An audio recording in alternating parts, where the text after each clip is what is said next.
தமிழ் சொந்தங்களுக்கு அன்பு வணக்கம். பரிசு என்ற தமிழ் சொல்லிற்கு பரிசில், கொடை, விருது, அன்பளிப்பு, வெகுமதி, காணிக்கை, ஊக்கப்பரிசு என பல்வேறு சொற்கள் தமிழ் மொழியில் பல்வேறு இடங்களில் பயன்படுத்தப்பட்டிருக்கிறது.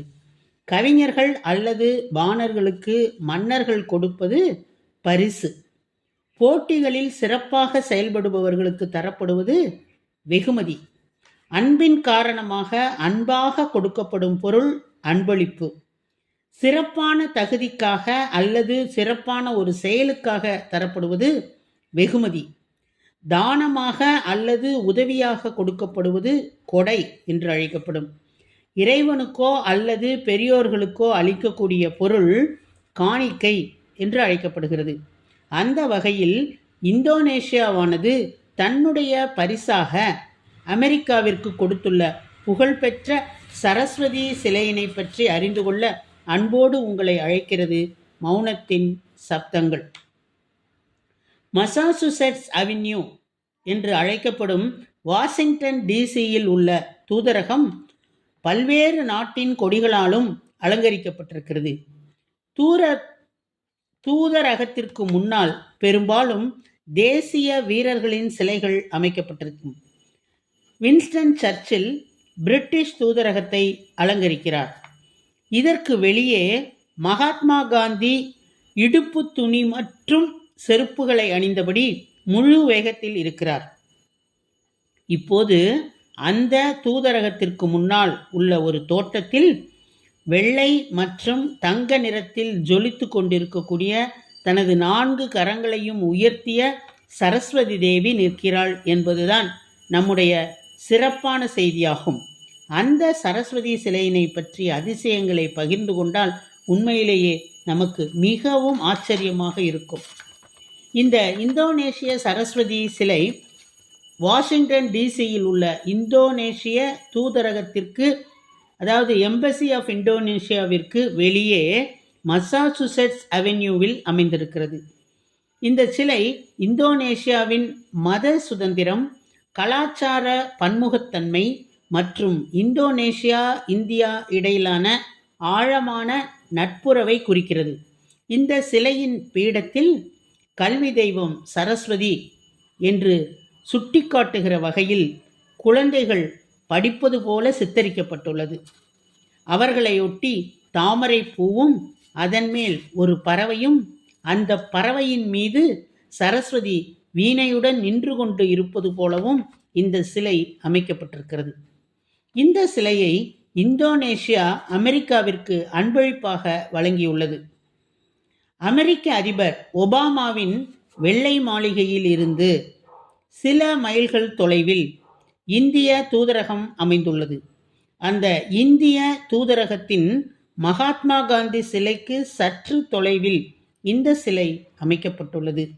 இதனை இந்தோனேஷிய ஜனாதிபதி டாக்டர் ஹெச் சுசிலோ பாம்பாங் அவர்கள் திறந்து வைத்தார்கள். இந்த சிலையின் இருப்பானது எங்கள் இதயங்களையும் எங்கள் மனதையும் திறக்கக்கூடிய ஒன்று என்று ஜனாதிபதி நம்புகிறார் என்று இந்தோனேஷிய அமைச்சரவை செயலகத்தில் வெளியிடப்பட்ட ஒரு அறிக்கையில் தெரிவிக்கப்பட்டுள்ளது. உலகெங்கிலும் உள்ள பிற நாடுகளின் தலைநகரங்களும் பொது இடங்களில் இந்து கடவுள்கள் மற்றும் தெய்வங்களின் சிலைகளை நிறுவ வேண்டும். இதன் மூலம் பன்முக கலாச்சாரம் மற்றும் பன்மைத்துவத்திற்கான சான்றுகளை நிரூபிக்க வேண்டும் என அவர் வலியுறுத்தினார். உலகின் வேறு எந்த நாட்டையும் விட இந்தோனேஷியாவில் அதிக அளவில் முஸ்லிம்கள் உள்ளனர். இங்கு முஸ்லிம்கள் 88% பேரும், இந்துக்கள் வெறும் 3% மட்டுமே உள்ளனர்.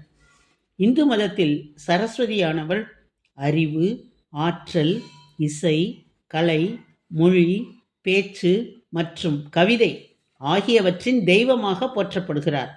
இந்த சிலையானது ஐ நியோமன் சுதர்வா என்பவரின் தலைமையிலான 5 பூர்வீக பாலினீஸ் சிற்பிகளால் 5 வார காலத்திற்குள் கட்டி முடிக்கப்பட்டது என்பதுதான் இதனுடைய சிறப்பு. இது இங்கு நிறுவப்படுவதற்கு முன்பு அதன் அமைப்பு பாலியில் கட்டப்பட்டது. பின்னர் அமெரிக்க தலைநகருக்கு விமானத்தில் கொண்டு வரப்பட்டது. இந்த எஃகு அமைப்பானது மேல் பகுதி, உடல் பகுதி, கீழ்ப்பகுதி என பிரிக்கப்பட்டு மேலும் ஒரு தாமரை மலர் மற்றும் வெள்ளை வாத்து அமைப்பை கொண்டுள்ளது. இதன் உடலை வடிவமைக்க வெண்கலம் அல்லது கல்லினை பயன்படுத்துவதற்கு பதிலாக சிற்பிகள் சிமெண்ட் கலவையை தேர்ந்தெடுத்தார்கள். முடிவில் இந்த சிலையானது பாலினீஸ் கலையின் வலுவான திறனை வெளிப்படுத்துகிறது. ஏனெனில் சிற்பிகள் முக்கியமாக பிரகாசமான வெள்ளை உருவத்தின் மீது, குறிப்பாக தேவி அணிந்திருக்கும் ஆடை மற்றும் தலை கவசத்தின் மீது தங்கத்தின் சிறப்பு தொடுதல்களை பயன்படுத்தியுள்ளார்கள். இந்தோனேஷியா உலகிலேயே அதிக முஸ்லிம் மக்கள் தொகை கொண்ட நாடாக இருந்தாலும் இந்து கலாச்சாரத்தையும் கலைகளையும் மதிக்கும் வகையில் இந்த சிலையை அமைத்திருக்கிறது. இந்த சிலையானது 16 அடி உயரம், அதாவது 4.9 மீட்டர் உயரம் கொண்ட ஒரு சிலையாகும். இது 2013ஆம் ஆண்டில் நிறுவப்பட்டது. பாலினிய கலைஞர்களால் உருவாக்கப்பட்ட இந்த வெள்ளை மற்றும் தங்க நிற சிலை தாமரை மலர் மீது சரஸ்வதி 4 கைகளுடன் வீணை மற்றும் புத்தகங்களுடன் காட்சி தருகிறாள். இந்த சரஸ்வதி என்ற பெயரானது சாரம் மற்றும் சுவாதி ஆகிய 2 சொற்களின் கலவையாகும். அறிவு மற்றும் உத்வேகத்தின் தொடர்ச்சியான ஓட்டத்தை இப்பெயர் குறிக்கிறது. சுவாதி என்ற சொல் உத்வேகத்தை குறிக்கும் ஒரு சொல்லாகும். அதில் உள்ள அன்னமானது பாகுபாட்டை குறிக்கிறது.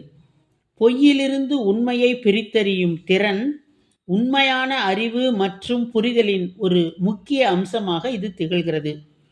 இந்த சிலை ஒரு அழகான கலைப்பொருள் மட்டும் அல்ல, இது இந்தோனேஷியாவின் வளமான கலாச்சார பாரம்பரியத்தை வெளிப்படுத்தும் ஒரு வாழும் வரலாற்றின் பகுதியாகும்.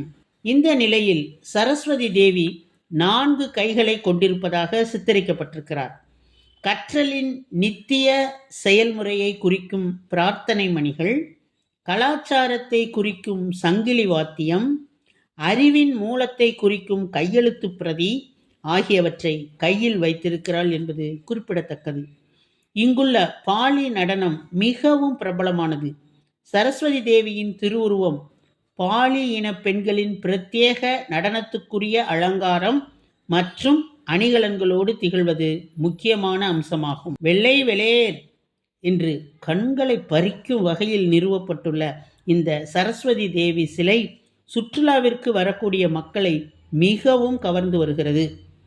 ஒருவர் மத ரீதியாக முஸ்லீமாகவும் கலாச்சார ரீதியாக இந்துவாகவும் இருக்கலாம். இதைத்தான் சில இலக்கியங்கள் இந்தியாவில் பிரசங்கிக்கின்றன. இந்து புராணங்களில் சரஸ்வதியானவள் படைப்பாளரான பிரம்மாவின் மனைவியான திரிமூர்த்தியின் முக்கிய தெய்வங்களுள் ஒருவர் என்பது குறிப்பிடத்தக்கது. அன்னப்பறவை வாகனமாக இருப்பதன் முக்கிய காரணம் நல்லவை மற்றும் தீயவைகளை பிரித்தறியும் திறனை உணர்த்தவே ஆகும். பாலில் நாம் நீரை கலந்தால் பாலை மட்டுமே பிரித்து அருந்தும் அன்னத்தைப் போல கல்வியும் ஞானமும் நல்லவற்றை மட்டுமே ஏற்க வேண்டும் என்ற தத்துவத்தை இது உணர்த்துகிறது. மேலும் அன்னத்தால் நீரில் தன் சிறகுகள் ஈரமாகாத வண்ணம் சறுக்கிக் கொண்டு மேல் எழும்பி பறக்கும் திறமை உண்டு. இதை போலவே மனிதர்களும் பொருள் ரீதியான வாழ்வில் மட்டும் தான் மூழ்கிவிடாமல் ஆன்மீக பாதையில் மேலெழும்பி செல்லக்கூடிய தன்மையை வளர்த்து கொள்ள வேண்டும் என்ற மகா தத்துவத்தை இது உணர்த்துகிறது. தென்னகத்தில் சரஸ்வதிக்குரிய வாகனம் மயில். இதன் தோகையில் வட்ட வடிவில் கண்கள் இடம்பெற்றிருக்கும். படித்தவர்கள் தனது 2 கண்களால் மட்டும் அல்லாமல் 1000 கண்களோடு புதியவற்றை கற்றுத்தெளிதல் வேண்டும் என்பது இதனுடைய தத்துவம். அன்னத்தில் இருக்கும் சரஸ்வதியை அம்சவாகினி என்றும், மயில் மீது இருக்கும் சரஸ்வதியை வர்க்கவாகினி என்றும் அழைப்பார்கள். ரவிவர்மாவின் ஓவியங்களில் சரஸ்வதிக்கு மயிலே வாகனமாக தீட்டப்பட்டுள்ளது. அன்னத்தை வாகனமாக கொண்ட வர்க்கவாகினியின் சிலைதான் இந்தோனேஷியா அமெரிக்காவிற்கு பரிசாக அளித்துள்ளது. இவை எல்லாவற்றுக்கும் மேலாக அன்னப்பறவை ஏன் சரஸ்வதிக்கு வாகனமாக கொடுக்கப்பட்டது என்பதை நாம் அறிந்து கொள்ள வேண்டும்.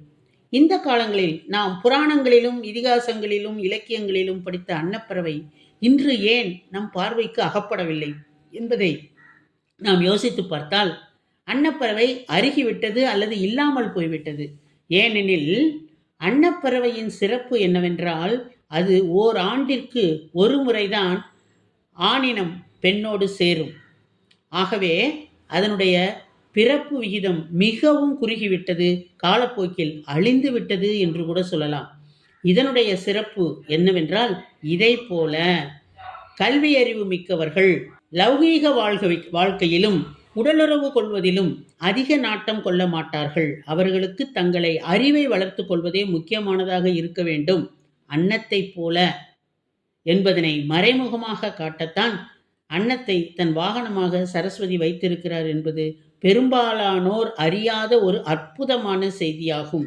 ஆகவே கற்றறிந்த அறிஞர்கள் கல்வியின் மீது நாட்டம் கொண்டு ஆன்மீகத்தில் மேலெழுந்து வர வேண்டும் என்பதை மறைமுகமாக சொல்வதற்காகத்தான் அன்னத்தை வாகனமாக சரஸ்வதி பெற்றிருக்கிறார்.